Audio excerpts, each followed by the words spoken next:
ஃபைலைன் நேயர்களுக்கு வணக்கம். வந்தே மாதரம் பாடலின் 150ஆம் ஆண்டு விழாவை ஒட்டி நாடாளுமன்றத்தில் நடந்த விவாதத்தை குறித்து பேசுவதற்காக நம்மோடு இணைந்திருக்கிறார் அரசியல் திறனாய்வாளர் திரு தாமஸ் பிராங்கோ. வணக்கம் சார்.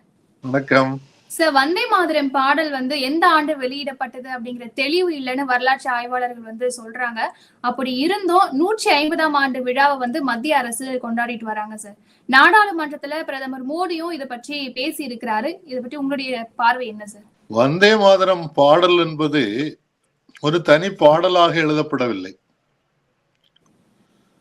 ஆனந்த் மத் என்ற ஒரு பெங்காலி நாவல்ல பக்கிங் பங்கா சாட்டர்ஜி என்ற கூடிய எழுத்தாளர், அவர் ஒரு பிரிட்டிஷ் அரசாங்கத்திலையும் வேலை பார்த்தவர்.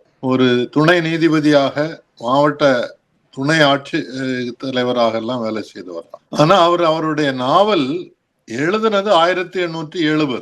இது ரெக்கார்டா ஹிஸ்டரியில கிடைக்கக்கூடிய தகவல். அந்த நாவல் வெளியிடப்பட்டது 1882. அப்போ இப்போ அந்த 150வது ஆண்டுன்னு சொல்றது அது கரெக்டானது இல்லை. அதுலயே ஒரு உள்நோக்கம் இருக்கிறதுன்னு பார்க்க வேண்டியது இருக்கு.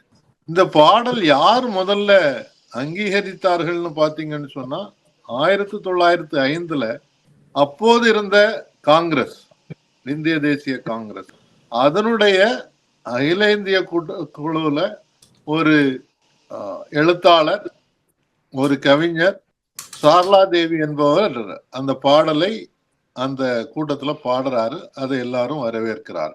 அதுக்கு பிறகு அந்த பாடல் என்பது இந்திய நாட்டினுடைய சுதந்திர போராட்டத்தின் ஒரு அங்கமாக மாறுகிறது. ஏன்னா அது சுதந்திரத்தை பற்றி பேசுது, இந்தியாவினுடைய சிறப்பை பற்றி பேசுகிறது. அதே நேரத்துல பிரிட்டிஷ் கவர்மெண்ட் அதுக்கு மாற்றாக, அதற்கு எதிராக வேற ஒரு பாடலை, பிரிட்டிஷ் கவர்மெண்ட பாராட்டுற மாதிரி ஒரு பாடலை பாட வைப்பதற்கு முயற்சி செய்கிறார்கள். அதற்கு எதிர்ப்பு வருகிறது. அது பிரபலமாகல, வந்தே மாதரம் பிரபலமாயிடுச்சு. அது சுதந்திர போராட்டத்தின் ஒரு கருவியாக எல்லா கூட்டங்களிலும் எங்க போனாலும் அந்த பாடலை பாடுவது. அது முதல்ல சமஸ்கிருதம் கலந்த ஒரு பெங்காலில எழுதப்பட்ட பாடலாக இருந்தாலும் இந்தியா முழுவதும், தமிழ்நாடு உட்பட அந்த பாடல் பாடப்பட்டிருக்கிறது. சுதந்திர போராட்ட கூட்டங்கள்ல அது பயன்படுத்தப்பட்டிருக்கிறது என்பதுதான் வரலாற்று ரீதியான உண்மை. திரு மோடி அவர்கள் நேற்று அதை பற்றி பேசுனது கொஞ்சம் வரலாற்றுக்கு புறம்பானதாக இருக்கிறது. அவர் பல நேரங்கள்ல இந்த மாதிரி வரலாற்றுக்கு, விஞ்ஞானத்துக்கு புறம்பானதா பேசுறத நம்ம பார்த்திருக்கிறோம். குறிப்பாக ஒரு விஞ்ஞானிகளுடைய மாநாட்டுல போய் அவர் பேசும்போது என்ன சொன்னாருன்னு சொன்னா, அந்த காலத்திலேயே பிள்ளையாருக்கு யானையினுடைய முகத்தை எடுத்து ஒரு மனிதனுக்கு ஒட்டி அப்படிதான் பிள்ளையார் உருவானார்ன்றது அன்றைக்கு இருந்த விஞ்ஞான வளர்ச்சி அப்படின்னு சொன்னார். பிளாஸ்டிக் சர்ஜரியில பிள்ளையார் அன்றைக்கு உருவாக்கப்படல. அது விஞ்ஞான ரீதியான உண்மை அல்ல.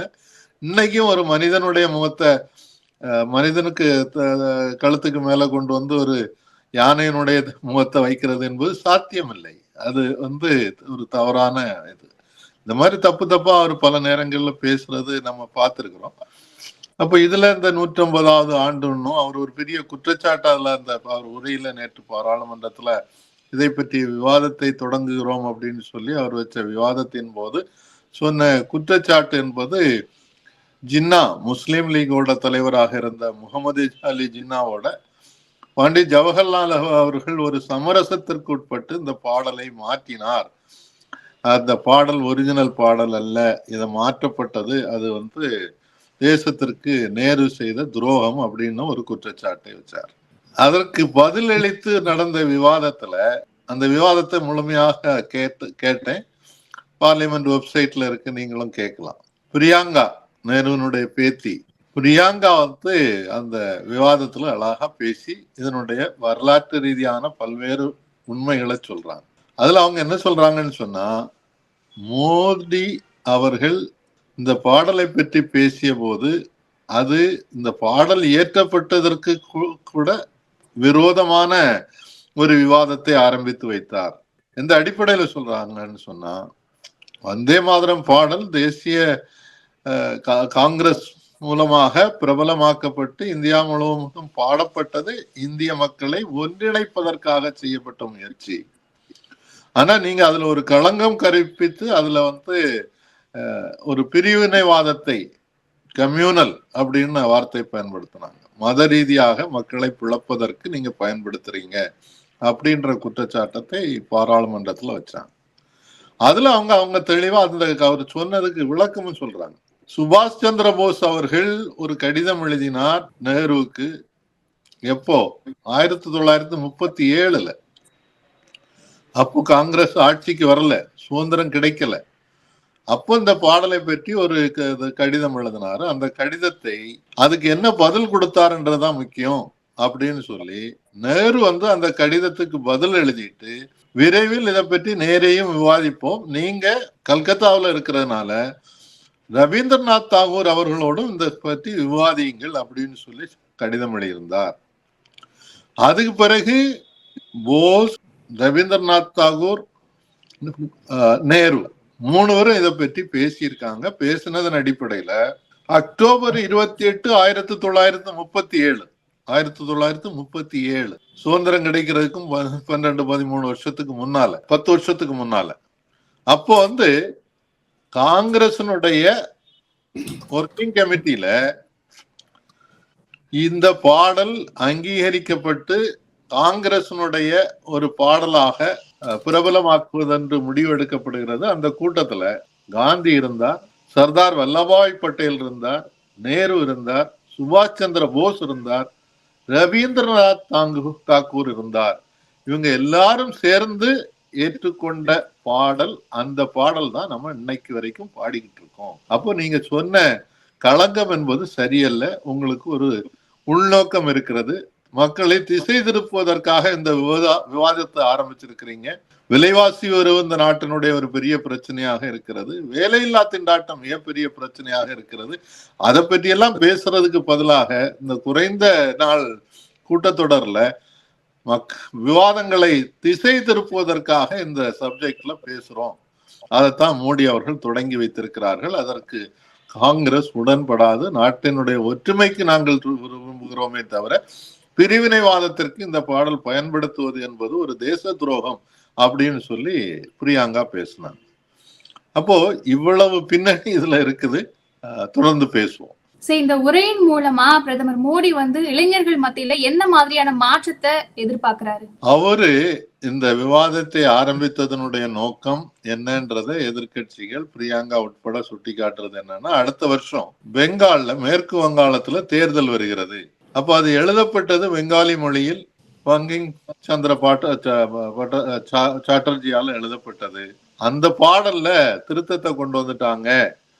சுபாஷ் சந்திர போஸ் அதை பற்றி கேள்வி கேட்டார் என்று ஒரு தவறான கருத்தை சொல்லி இளைஞர்கள், குறிப்பாக பெங்கால்ல இருக்கக்கூடிய இளைஞர்கள் இந்த காங்கிரசுக்கும் எதிர்கட்சிக்கும் எதிராக வாக்களிப்பார்கள் என்ற ஒரு நோக்கத்தோடு தான் அந்த பேசியிருக்காங்க. இந்த காலகட்டத்துல எனக்கு இது புரிதல்ல, இளைஞர்கள் இதெல்லாம் ஒரு பெரிய பொருட்டாக எடுக்க போறதில்லை. அது பெங்கால்லையும் சரி, இந்தியா முழுவதும் சரி, இளைஞர்களுக்கு முக்கியமாக இருக்கக்கூடிய பிரச்சனை இன்னைக்கு வேலையில்லா திண்டாட்டம். பாட்டு எழுதினது யாரு, அது தேசிய கீதமா அல்லது தேசிய பாடலா, அது எப்படி வந்தது, அந்த வரலாற்று எல்லாம் பேசி இப்போ இளைஞர்கள் அதை பற்றி பெரிய அக்கறை காட்டுவதாக எனக்கு தெரியல. இந்த உரையின் மூலமா இந்திய கல்வி திட்டங்கள் மற்றும் பாடத்திட்டங்கள்ல ஏதாவது தாக்கத்தை ஏற்படுத்துறதுக்கு வாய்ப்பு இருக்கா? ஆமா, பாரதிய ஜனதா கட்சி தொடர்ச்சியாக என்ன செய்துட்டு இருக்குன்னு சொன்னா, வரலாற்றை திருத்துவதற்கான முயற்சி செய்து கொண்டிருக்கிறது. அதுக்கு தேசிய கல்விக் கொள்கையை பயன்படுத்துகிறது, பாடத்திட்டத்தை பயன்படுத்துகிறது. பாடத்திட்டங்களில் இருந்த பல கருத்துக்கள் இன்னைக்கு நீக்கப்பட்டிருக்கின்றன. புதிய கருத்துக்கள், உண்மையிலேயே சரியாக விவாதிக்கப்படாத கருத்துக்கள், இன்னைக்கு பொய்யான கருத்துக்கள் கூட பாடத்திட்டத்தில் கொண்டு வரப்படுகிறது. அதனால இந்த மோடி சொன்னதை வச்சுட்டு தேசிய பாடத்திட்ட குழுவில் இருக்கக்கூடிய யாராவது இந்த பாடலை பற்றி, பாடல் இருக்குது பாடத்திட்டத்துல, அப்ப அந்த பாடத்திட்டத்துல கொண்டு வரும்போது இதனுடைய வரலாறுன்னு சொல்லி ஒரு பொய்யான வரலாற்றை கொண்டு வருவதற்கான வாய்ப்புகள் இருக்கிறது. அதை இந்த நாட்டில் இருக்கக்கூடிய வரலாற்று அறிஞர்கள் ஏற்றுக்கொள்ள மாட்டார்கள். அதற்கு எதிராக கடுமையான விமர்சனங்கள் வரும். பல நேரங்கள்ல இந்த மாதிரி கடுமையான விமர்சனங்கள் காரணமாக அவங்க முடிவுகளை திருத்திக் கொள்ள வேண்டியது இருந்திருக்கிறது. அந்த ஒரு சூழல் வருவதற்கான வாய்ப்பு. சார், தேசிய கீதத்துக்கும் தேசிய பாடலுக்கும் இடையேயான வேறுபாடுகள் என்ன அப்படிங்கறத விரிவாக சொல்லுங்க சார். அதாவது வந்தே மாதரம் தேசிய பாடல். அந்த தேசிய பாடலாக ஏற்றுக்கொள்ளப்பட்டது இந்தியாவினுடைய இந்தியா இஸ் அ ரிப்பப்ளிக், இது ஒரு குடியரசு என்பது தீர்மானிக்கப்பட்டு பாராளுமன்றத்துல விவாதம் நடத்து, அந்த விவாதத்துல நம்ம அரசியல் சாசனம் உருவாக்கப்பட்டு அந்த அரசியல் சாசனம் நிறைவேற்றும் போது இந்த பாடலும் தேசிய பாடலாக ஏற்றுக்கொள்ளப்படுகிறது. அந்த அரசியல் சாசனத்தை எழுதக்கூடிய குழுவினுடைய ஒருங்கிணைப்பாளராக இருந்த டாக்டர் B.R. அம்பேத்கர் உட்பட இதை ஏற்றுக்கொண்டு இந்த பாடலை தேசிய பாடல் என்று அங்கீகரி. தேசிய கீதம் நம்ம ஸ்கூல்லையும் கூட்டங்கள்லையும் எல்லாத்திலையும் பாடக்கூடிய தேசிய கீதம். அந்த தேசிய கீதத்தை பொறுத்தவரையில அதை பாடுவதற்கென்றே சில விதிமுறைகள் இருக்கு. தேசிய கீதம் பாடும்போது நம்ம கட்டாயமா எழுந்து அட்டென்ஷன்ல நிக்கணும்னு ஒரு விதிமுறை இருக்கு இல்லையா? சின்ன குழந்தையில இருந்தே நமக்கு பள்ளிக்கூடத்துல சொல்லி தந்திருக்காங்க இல்லையா? அது தேசிய கொடிக்கு ஒரு மரியாதை கொடுப்பதற்காக தேசிய பாடல் என்பது இந்திய நாட்டினுடைய ஒரு மரியாதைக்காக பாடக்கூடிய பாடல். அதனாலதான் இப்போ இந்தியாவில் இருக்கக்கூடிய விளையாட்டு வீரர்கள் வெளிநாடுகள் எல்லாம் விளையாடி பரிசு பெறும்போது அங்கு தேசிய கொடி ஏற்றப்படுகிறது, தேசிய கீதம் வாசிக்கப்படுகிறது. தேசிய பாடல் என்பது வந்தே மாதரம் என்பது அவங்களுடைய உணர்வுபூர்வமாக இருக்கலாம். ஆனா தேசிய பாடல் தான் அந்த எங்கும் ஒலிக்கப்படுகிறது. நம்ம வந்தே மாதரத்தை எல்லா இடத்துலையும் பாடுவதில்லை, தேசிய கீதத்தை பாடுறோம், அதுக்கு ஒரு மரியாதையும் கொடுக்கிறோம். இது ரெண்டும் தான் அதுக்குள்ள வித்தியாசம். இந்தியா தற்போது எதிர்கொள்ளும் தேசிய ஒருமைப்பாட்டிற்கான மிகப்பெரிய சவால்கள் என்ன சார்? முதல்ல நம் நாட்டு இளைஞர்கள் இளம்பெண்கள் எல்லாருமே கொஞ்சம் அரசியலுடைய வரலாற்றை தெரிந்து கொள்ள வேண்டும். இந்தியா சுதந்திரத்திற்காக போராடும் போது ஜாதி, மதம், இனம், மொழி, கலாச்சாரம் எந்த வேறுபாடும் இல்லாமல் இந்தியர்கள் எல்லோரும் ஒன்றிணைந்து போராடி வெற்றி பெற்றோம். இந்தியாவினுடைய சிறப்பு தன்மையாக சொல்லக்கூடியது என்னன்னு சொன்னா டைவர்சிட்டி, வேற்றுமையில் ஒற்றுமை. நமது உணவு பழக்கங்கள் வித்தியாசம் இருக்குது, நமது பாடல்கள் வித்தியாசம் இருக்குது, நம்ம கலாச்சாரம் இருக்குது வித்தியாசம் இருக்குது, நம்ம கொடுத்தக்கூடிய உடையில் வித்தியாசம் இருக்குது, பேசக்கூடிய மொழியில் வித்தியாசம் இருக்குது, நாம வைத்திருக்கக்கூடிய நம்பிக்கைகளில் மத நம்பிக்கைகளில் வித்தியாசம் இருக்குது. இந்தியா பல மதங்களை தோற்றுவித்த நாடு. சீக்கிய மதம், ஜைன மதம், சௌராஷ்டிர மதம், இது போன்ற மதங்களையும் உருவாக்கிய நாடு. புத்த மதம், இதெல்லாமே உருவாக்கிய ஒரு நாடு. அப்போ அந்த தேசிய ஒற்றுமை என்பது இனங்களின் ஒற்றுமை, மதங்களின் ஒற்றுமை, கலாச்சாரங்களில் ஒற்றுமை. அதுதான் நம்ம தேசிய ஒருமைப்பாடுன்னு சொல்றோம். இந்த தேசிய ஒருமைப்பாட்டிற்கு களங்கம் வந்தால் அது இந்த நாட்டிற்கு ஒரு பெரிய ஆபத்து. அந்த களங்கம் உருவாக்கப்படுகிறதா? நிச்சயமாக உருவாக்கப்படுகிறது. குறிப்பாக கடந்த 11 ஆண்டுகளாக ஆட்சிக்கு வந்த பிறகு RSS அமைப்பால் உருவாக்கப்பட்ட பாரதிய ஜனதா கட்சி இந்தியாவினுடைய அரசியல் சாசனத்தையே மாற்றுவதற்கான முயற்சி செய்கிறது. வாரணாசியில கொஞ்சம் பேர் சேர்ந்து ஒரு மாற்று அரசியல் சாசனமே தயாரிச்சு வச்சிருக்காங்க. ஆனா இந்த தடவை பாராளுமன்ற தேர்தலில் 2024 தனிப்பெரும்பான்மை கிடைக்காததுனால இது வரைக்கும் அதை பாராளுமன்றத்துக்கு கொண்டு வராமல் வச்சிருக்காங்கன்னு நினைக்கிறேன்.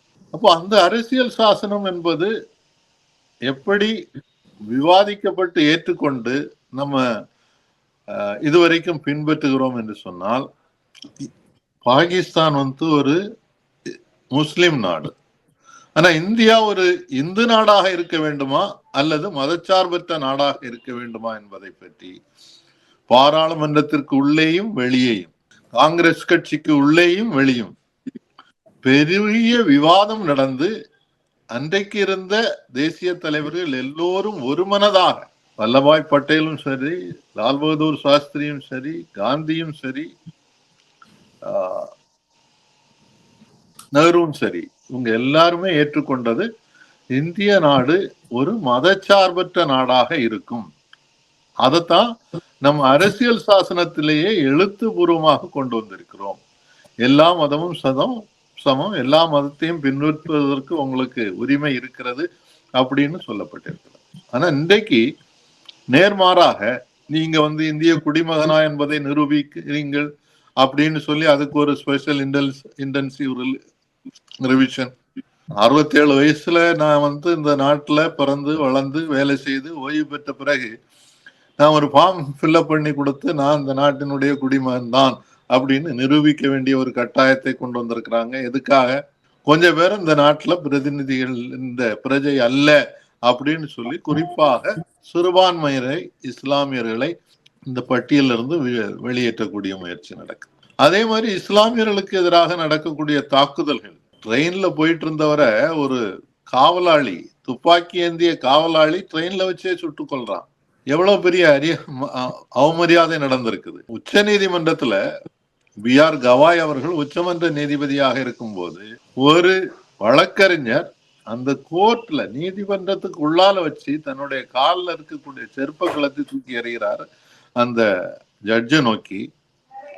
அதுக்கு என்ன காரணம் சொல்றாருன்னு சொன்னா, நீங்க சனாதனத்துக்கு எதிராக தீர்ப்புகள் எழுதினீர்கள்னு சொல்லி. இன்னைக்கு வரைக்கும் அவருக்கு மேல நடவடிக்கை எடுக்கப்படவில்லை.